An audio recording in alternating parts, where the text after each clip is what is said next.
sozinho não estou contigo.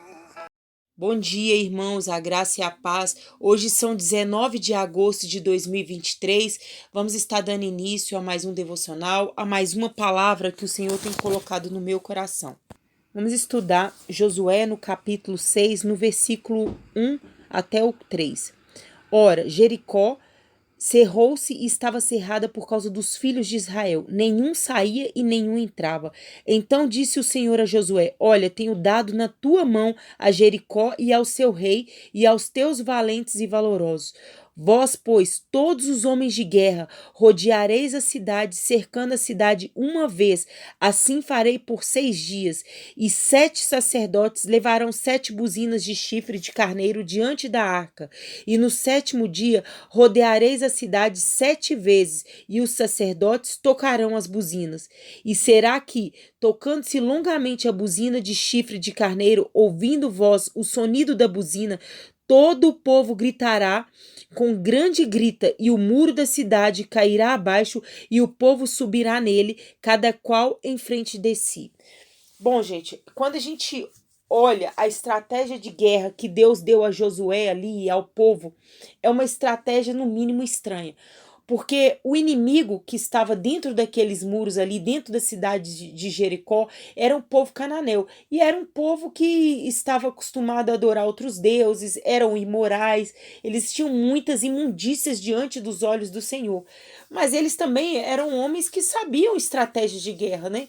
Essas estratégias de guerra que essa cidade de Jericó fez, a primeira coisa foi aquela muralha larga, extremamente potente, poderosa ali para defender dos inimigos. Essa era uma estratégia de guerra que Jericó também tinha colocado. E quando eles ouviram falar que o povo de Israel tinha atravessado o Rio Jordão, o que eles fizeram? Eles se protegeram, eles se fecharam dentro das muralhas. Então ninguém entrava e saía da cidade, porque era uma forma de não permitir que os inimigos adentrassem os muros ali, que eram os muros de proteção. Bom, se a gente for olhar na nossa mente assim natural, a estratégia de guerra que deveria ser eram pedras serem atiradas no muro, coisas desse tipo. Mas Deus dá uma estratégia diferente para o povo. Vocês vão rodear a cidade durante 6 dias em total silêncio. Enquanto aquele povo rodeava a cidade ali em silêncio, marchando, o povo que estava lá dentro começaram a rir. Esse povo ficou doido. Olha a estratégia de guerra deles. O que é isso? O que eles estão achando que são? Né? Como é que eles acham que vão vencer a guerra desse jeito, no silêncio, calados? Né? Isso aí nós podemos trazer agora para o mundo espiritual, para as nossas batalhas diárias, né? Para as nossas guerras que nós temos que enfrentar diante de inimigos que se levantam contra tudo aquilo que é o conhecimento de Deus, como está lá escrito em 2 Coríntios, no capítulo 10. Vamos dar uma lida. No capítulo 10, no versículo 3, está assim: Porque, embora andando na carne, não militamos segundo a carne, porque as nossas armas das nossas milícias não são carnais, mas sim poderosas em Deus para a destruição de fortalezas. Então, o que acontece? Os nossos inimigos espirituais hoje, eles vêm com toda forma de mentira, de tudo aquilo que é contrário à verdade de Deus, né? Eles nos atacam com mentiras, com medo, com palavras. São essas estratégias que Satanás vem usando para nos derrubar moralmente e fazer com que a palavra de Deus, que é verdadeira, que é viva e eficaz, ela venha ficar oculta dentro de nós, para que a gente venha se acovardar mediante as batalhas e a gente não enfrente o inimigo da maneira correta. Então, Deus fala assim: olha, as nossas armas, elas não podem ser armas carnais, elas têm que ser armas espirituais. E a estratégia de guerra que Deus deu para Josué naquela época foi uma estratégia espiritual, porque não era comum acontecer esse tipo de batalha ali, uma batalha ficar rodeando a cidade em silêncio, aquilo ali era considerado loucura, né? E quando Deus nos deu essa estratégia para Josué, ele também dá para nós nos nossos dias, quando nós estivermos diante de nossos inimigos, diante de acusações e afrontas, as nossas estratégias elas têm que ser espirituais. Não adianta você ficar revidando o inimigo do mesmo jeito que ele te ataca. Você só vai perder, você vai agir na carne e você não vai conseguir destruir as mentiras de Satanás. Como que nós destruímos as mentiras de Satanás? Em oração, nos guardando a nossa mente, aprendendo, lendo a palavra de Deus, porque a palavra de Deus ela vai nos ensinar a batalhar, a guardar a fé em Cristo, para defender, colocar um escudo de fé, porque quando vierem os dardos inflamados do maligno, ela não vai entrar em nosso coração, porque a palavra do Senhor fala assim, olha, se de tudo que deve guardar, guarda o teu coração, pois dele provém a fonte da vida eterna. E o que Satanás quer fazer nos nossos dias? Ele quer atingir o nosso coração.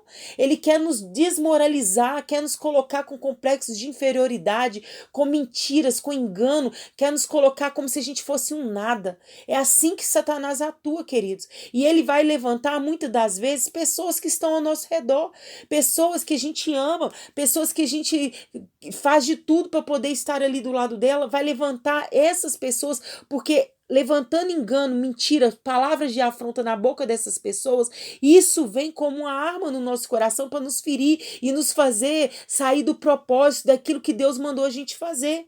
Então a gente tem que pegar e colocar, guardar a palavra de Deus e falar assim, olha, eu conheço a voz do meu pastor, eu sei o que ele está falando para mim, eu sei quais são as direções, as diretrizes que Deus tem para mim nessa batalha e eu não vou dar ouvido a nada que a terra está falando.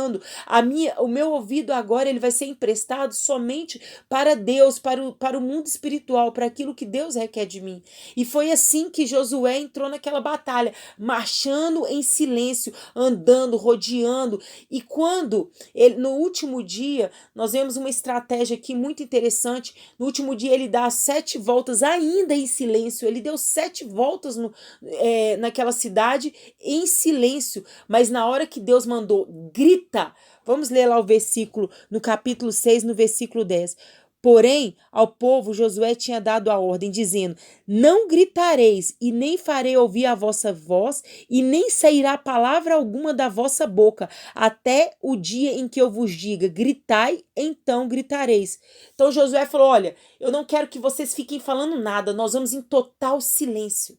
Sabe, o silêncio foi uma estratégia de guerra ali violenta contra o inimigo, porque eles simplesmente embaralharam a cabeça do inimigo ali sem saber o que eles estavam fazendo. O que esse povo está pretendendo? Como é que eles acham que eles vão ganhar essa guerra? Eles não sabiam, porque quando a gente está falando, nós estamos dando munição ao inimigo para agir contra nós, né? Para se defender, para poder criar uma estratégia de guerra. Mas quando a gente cala a boca, o inimigo ele não sabe o que você está pretendendo fazer. Isso aqui é uma estratégia de guerra até em oração. Quando nós vamos orar, entrar no propósito de oração, nós temos que ficar em silêncio, guardar aquilo que Deus está colocando em nosso coração, ficar de boca fechada até a hora de Deus revelar o propósito, até a hora que a batalha for vencida.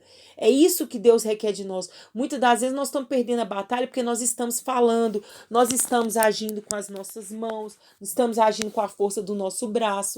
Outro dia aconteceu algo aqui, eu recebi uma afronta e eu quis revidar, eu quis falar, quis agir pela força do meu braço. Deus falou assim, abra sua Bíblia lá em Zacarias 4.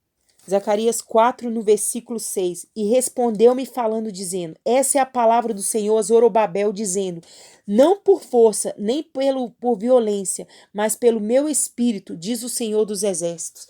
Todas as vezes que nós quisermos agir pela força dos nossos braços, quiser ganhar as batalhas que estão ao nosso redor, da nossa maneira, nós vamos perder a guerra. Agora, quando a gente se sujeita a Deus, ouve a voz, ouve as ordenanças e começa a agir conforme Deus está nos orientando, a batalha, as nossas guerras serão vencidas para que o nome de Deus venha a ser glorificado. E é assim que o Senhor fala conosco hoje. Não entra em guerras da sua maneira. Aguarda a resposta de Deus, aguarda Deus falar contigo, a maneira correta de agir, sabe? E quando a gente lê em 2 Coríntios que as armas de Deus, elas são fortes para destruir as fortalezas, as mentiras, os enganos que Satanás tem colocado sobre nós, como que nós vamos reagir? Lendo a palavra de Deus, porque a palavra de Deus fala, se o teu inimigo tiver fome, você vai lá e dá de comer. Nós temos que agir ao contrário do que Satanás queria que a gente fizesse, né? Muitas das vezes o inimigo vai agir, como eu já falei aqui, vai levantar pessoas que nós amamos, e aí nós vamos reagir na carne, nós vamos responder aquelas pessoas de forma ríspida, de forma grosseira, e o que que vai acontecer? Vai gerar mais guerra, mais conflito dentro da nossa casa. E Deus fala, oh, fica calada, fique em silêncio, ora, porque a nossa luta não é contra carne nem contra sangue. Então, quando você se cala, Deus peleja por você e aquela voz e a pessoa que te machucou, que te criticou, que te ofendeu, ela vai se sentir envergonhada diante do teu silêncio e diante da reação contrária daquilo que você deveria agir. Quando ela vê você agindo de forma diferente, ela vai ficar constrangida. Tá bom? Então, que vocês guardem essa palavra, que nós venhamos lutar da maneira correta, da maneira como Deus espera, da maneira espiritual e não carnal. Que Jesus abençoe seu dia, em nome do Pai, do Filho e do Espírito Santo de Deus.